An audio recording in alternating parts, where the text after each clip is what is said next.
اما بعد فاعوذ باللہ من الشیطان الرجیم بسم اللہ الرحمن الرحیم ورفعنا لک ذکرک صدق اللہ العظیم۔ عزیزان محترم، میں کوئی بیان نہیں کرنا چاہ رہا، تقریر نہیں کرنا چاہ رہا، اپنی حاضری لگانا مقصود ہے، اور بالخصوص ہمارے مہمان خاص حضرت علامہ قبلہ پیر مفتی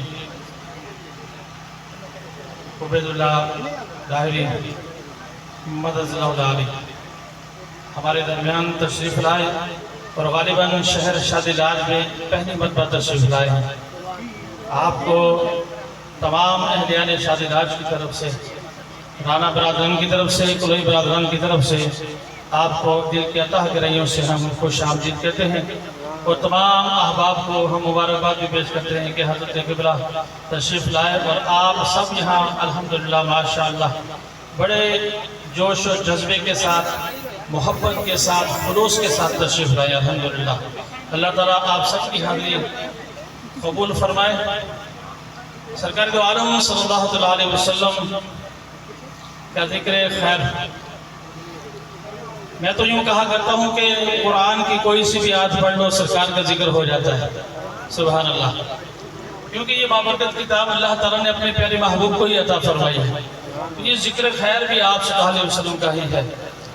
اللہ رب العالمین کے پیارے محبوب صلی اللہ علیہ وسلم کے جد امجد، آپ سیدنا آدم علیہ السلام سے لے کر دیکھیں سلسلہ انبیاء کے اندر جگہ جگہ آپ کو آپ صلی اللہ علیہ وسلم کی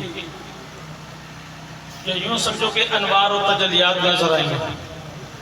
خصوصیت کے ساتھ آپ صلی اللہ علیہ وسلم کے والد ماجد حضرت عبداللہ جب کوہ شبیر پر تشریف لے گئے، فرماتے ہیں کہ جب میں وہاں جاتا تو میرے اندر سے نور نکلتا ہے، اور وہ نور دو ٹکڑے ہو کر ایک مشرق کو چلا جاتا ہے، ایک مغرب کو چلا جاتا ہے، اور پھر یوں ہی دیکھتے وہ نور آسمانوں کو چلا جاتا، اور پھر کچھ لمحوں بعد پھر وہ میرے اندر واپس داخل ہو جاتا ہے۔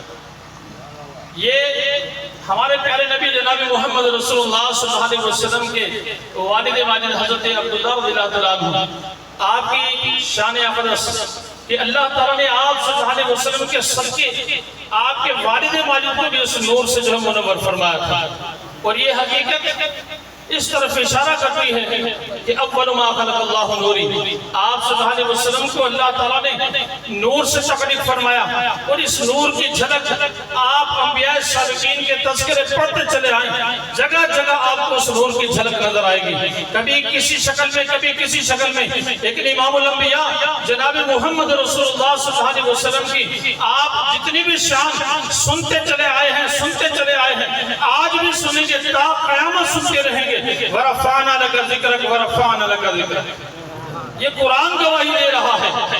امام الانبیاء جناب محمد رسول اللہ صلی اللہ علیہ وسلم کا فرمان علیہ شان ہے، انا ابن الذبیحین، کہ میں دو ذبیحوں کا بیٹا ہوں۔ حضرت موجود ہیں، اور مجھے لگتا ہے کہ الحمدللہ اگر کوئی ایسی غلطی ہوگی تو حضرت گرفت بھی فرمائیں گے۔ تو آپ صلی اللہ علیہ وسلم نے فرمایا کہ میں دو ذبیحوں کا بیٹا ہوں، ایک تو سیدنا حضرت اسماعیل علیہ السلام، اور دوسرے خود آپ صلی اللہ علیہ وسلم کے والد ماجد حضرت عبداللہ۔ قصہ طویل ہے، میں صرف اتنی بات کروں گا کہ جب آپ کے والد ماجد کے لیے قرآن ڈالا گیا، حضرت عبدالمطلب کے 10 بیٹے، قرآن نازل کی گئی کہ کس کو اللہ کی راہ میں قربان کیا جائے، کیوں قربان کیا جانا ہے؟ حضرت عبدالمطلب نے یہ منت مانی تھی کہ میں ایک بیٹا خدا کی راہ میں قربان کروں گا۔ کوئی کام تھا، شاید آب زمزم کی تلاش میں کنواں کھودے جانا تھا اسی سلسلے میں، لیکن آپ صلی اللہ علیہ وسلم کے والد ماجد کے لیے جب قرآن نازل کی گئی، کیونکہ حضرت عبدالمطلب آپ صلی اللہ علیہ وسلم کے دادا اور آپ کے والد حضرت عبداللہ، یہ حضرت عبدالمطلب اور حضرت عبداللہ کے آپس میں بڑی محبت تھی۔ آپ صلی اللہ علیہ وسلم کے والد ماجد کے ساتھ آپ کے دادا بڑی محبت فرمایا کرتے تھے، لیکن جب قرآن ڈالا گیا تو حضرت عبداللہ کا نام نکلا کہ انہیں اللہ کی راہ میں قربان کرنا چاہیے۔ آپ محبت فطری کی وجہ سے آپ کہتے ہیں نہیں ایسا نہیں ہوگا، دوبارہ قرآن نازل ہوگی۔ اور بعض روایت میں آتا ہے کہ ایک کوئی نجومی تھا، کوئی جادوگر تھا، اس کے بارے میں اتفاق ہوا کہ اس سے پوچھتے ہیں کیا کیا جائے۔ اس نے بتایا کہ ایسا کرو، ایک طرف عبداللہ کو رکھو، حضرت عبداللہ رضی اللہ عنہ، اور ایک طرف اونٹ۔ اب دیکھو کیا جواب آتا ہے، اونٹ کتنے؟ 10۔ اور ہر دفعہ جب تک حضرت عبداللہ کا نام خارج نہیں ہوتا اونٹ بڑھاتے جاؤ، 10۔ وہ 10ویں مرتبہ جب پورا ہوئی تو حضرت عبداللہ کا نام یوں سمجھو کہ خارج ہوا۔ 100 اونٹ آپ کے بدلے میں قرار پائے، لیکن پھر بھی کچھ نے اعتراض کیا تو دوبارہ کیا گیا، دوبارہ 100 اونٹ قرار پائے۔ تو پھر جو ہے اس کے بعد یوں سمجھو کہ حضرت عبداللہ رضی اللہ عنہ کہ جو جان بخشی ہوئی تو وہ 100 اونٹوں کے بدلے میں، اس لیے آپ صلی اللہ علیہ وسلم نے ارشاد فرمایا انا ابن ذبیحین، میں 2 ذبیحوں کا بیٹا ہوں۔ الحمدللہ ہم خوش نصیب ہیں، ہم تو خوشی بھی کرتے ہیں نا کہ جب بقر عید آتی ہے کہ قربانی کرتے ہیں۔ کیوں کرتے ہیں؟ سیدنا ابراہیم علیہ السلام، آپ صلی اللہ علیہ وسلم کے جد امجد نے اپنے بیٹے کو قربان کرنا چاہا تھا، وہ قربانی اس کے سلسلے میں یادگار آج بھی منائی جاتی ہے، لیکن ایک یادگار آج بھی ہم منا رہے ہیں، کیونکہ آپ صلی اللہ علیہ وسلم نے فرمایا کہ میں 2 ذبیحوں کا بیٹا ہوں۔ اور دوسرے ذبیحہ کون تھے؟ حضرت عبداللہ رضی اللہ عنہ، رسول اللہ صلی اللہ علیہ وسلم کے والد ماجد۔ میں گفتگو طویل نہیں کرنا چاہتا، میری عرض صرف یہی تھی کہ میری حاضری لگ جائے، میری حاضری لگ جائے۔ میں حضرت کا تہ دل سے بہت شکر گزار ہوں۔